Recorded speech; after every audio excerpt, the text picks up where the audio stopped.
भोजपुर में बचे हुए युवाओं की इंजेक्शन और स्मैक की लत से बर्बाद हो रही जिंदगियां। मोहसिन अंसारी ने वरिष्ठ पुलिस अधीक्षक को दिया ज्ञापन। भोजपुर ऑर्गेनाइजेशन ऑफ शाहीन हिंद के अध्यक्ष मोहसिन अंसारी ने जिला अधिकारी और वरिष्ठ पुलिस अधीक्षक को ज्ञापन देकर कहा, भोजपुर कस्बे में इन दिनों बचे हुए युवा तक नशे की गिरफ्त में फंसते जा रहे हैं।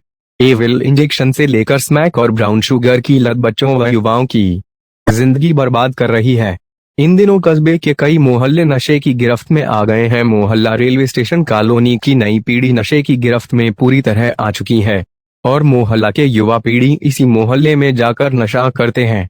क्षेत्र में नशे का कारोबार तेजी से बढ़ता जा रहा है। कस्बे के कई मोहल्लों में नशे की सामग्री आसानी से मिल जाती है तथा एविल इंजेक्शन व कोरेक्स हर मेडिकल स्टोर पर उपलब्ध है। सरकार द्वारा अवैध कारोबार पर पूरी तरह रोक नहीं लग पाई है। हालांकि आला अधिकारियों के निर्देश के बाद नशे की सामग्री बेचने वालों की धरपकड़ होती रहती है, लेकिन अब भी यह नशा कस्बे के कई मोहल्लों में आसानी से उपलब्ध हो रहा है। कस्बे में पिछले 5 वर्षों से नशे के कारोबार में तेजी से वृद्धि हुई है। पहले मजदूर वर्ग के लोग ही नशे की गिरफ्त में थे। वे शराब के अलावा गांजा और अफीम का नशा करते थे, लेकिन बीते 2-3 वर्षों से कस्बे में Corex, Avil injection, smack, brown sugar का उपयोग तेजी से नई पीढ़ी में भी बढ़ रहा है। अब मजदूर वर्ग के अलावा संपन्न घरों के युवा भी इस नशे के आदी हो गए हैं।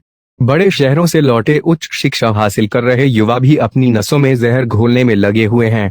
कुछ लोगों को यह लत ऐसी लगी हुई है कि उनके पास पैसा नहीं होता है तो युवा पीढ़ी चोरी करके नशे की सामग्री खरीद कर इस्तेमाल करते हैं, तो कुछ लोग भीख मांगकर, जो कि कृत्य अति चिंताजनक है, जिससे नगर तथा आसपास का युवा वर्ग नशे की लत में घोर बर्बादी की तरफ जाता दिख रहा है, जिससे स्पष्ट संदेह है कि आने वाले वक्त में यही वर्ग अत्याचारिक तथा आपराधिक गतिविधियों में सम्मिलित हो सकता है, जिसको रोकना सामाजिक हित तथा देश हित के लिए अति आवश्यक है।